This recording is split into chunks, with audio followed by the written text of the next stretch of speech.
And again, going a little bit deeper on the type of character and personality that you are, what is it that you have discovered, or what is it that has changed in how you describe yourself when you were working in a large corporate, and now when you are starting your own companies, dealing with all of that pressure that you mentioned, how do you see yourself differently?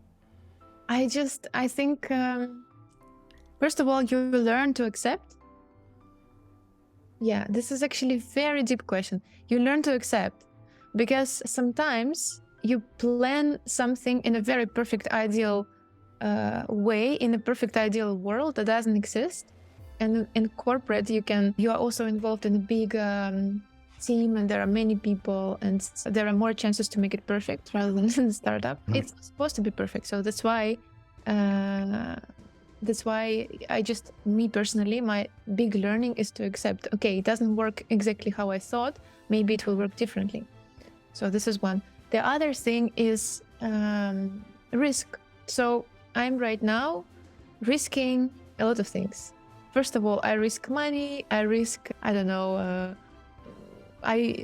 invest my time, I invest, for example, I decide, okay, this year I'm going to do this. This is actually the big risk that this year will go nowhere, because there's no guarantee that your business will scale up anyway. But this is again something that I didn't do when I was in corporate environment. I was like, oh, I'm afraid to do this. I'm afraid to do this. I really wanted to be in a super safe space. I was basically locked in my comfort zone.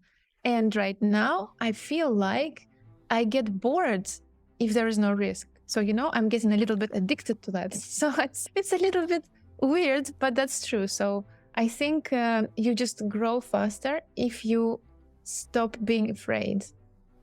Thank you. I think both of these are so vulnerable and deep learnings that you have shared, and so personal to you, that I want to really applaud you to answer this question so openly to me, learning to accept, but then also not being stopped by your fears, but by willing to take risk.